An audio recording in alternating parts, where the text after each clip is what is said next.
ഇന്ന് കാരായ്മയമ്മ പാറയെടുക്കാൻ വരുന്ന ദിവസമാണ്. ഓരോ വർഷവും ഞങ്ങൾ അത്രമേൽ കാത്തിരിക്കുന്ന ഒരു നിമിഷമാണത്.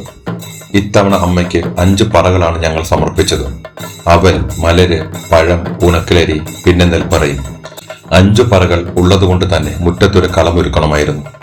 കളം വരയ്ക്കാൻ അത്ര വശമില്ലാത്തത് കൊണ്ട് ആ വലിയ ചുമതല ഏറ്റെടുത്തത് സൗമിനിയാണ്. ഉച്ചയ്ക്ക് 12 മണിക്ക് തന്നെ അവൾ വരച്ചു തുടങ്ങി. ആ സമയത്ത് ഞങ്ങൾ എല്ലാവരും കൂടി പൂക്കളും ബാക്കി ഒരുക്കങ്ങളും വേഗത്തിൽ ചെയ്തു തീർത്തു. കളം റെഡിയായതോടെ പിന്നെ അമ്മയ്ക്കായുള്ള കാത്തിരിപ്പായി. വൈകുന്നേരം ഒരു 3:30 ചെണ്ടമേളങ്ങളുടെയും കൊമ്പിന്റെയും അകമ്പടിയോടെ അമ്മ എഴുന്നള്ളി. ഞങ്ങൾ അഷ്ടമംഗല്യവും മാലയും ഒക്കെ എടുത്ത് അമ്മയെ സ്വീകരിച്ചു. സത്യം പറഞ്ഞാൽ അമ്മ വീടിന്റെ പടിക്കിലെത്തുമ്പോൾ മനസ്സിലുണ്ടാകുന്ന ഒരു സന്തോഷം അത് വാക്കുകൾ കൊണ്ട് വിവരിക്കാൻ കഴിയില്ല. ശരിക്കും ഒരു പ്രത്യേക അനുഭൂതിയാണ്.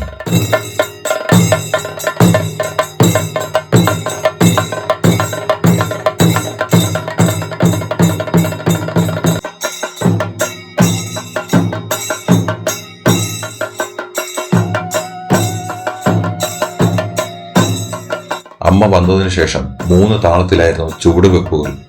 ആ മേളവും അമ്മയുടെ ആ ഭാവവും ഒക്കെ കണ്ടു നിൽക്കുമ്പോൾ വീടാകെ ഒരു പുണ്യം നിറഞ്ഞതുപോലെ തോന്നി. അതിനുശേഷം ഓരോ പറയായി അമ്മയ്ക്ക് സമർപ്പിച്ചു. 5 പറകളും നൽകി ഭക്തിപൂർവ്വം തൊഴുതു നിന്നു.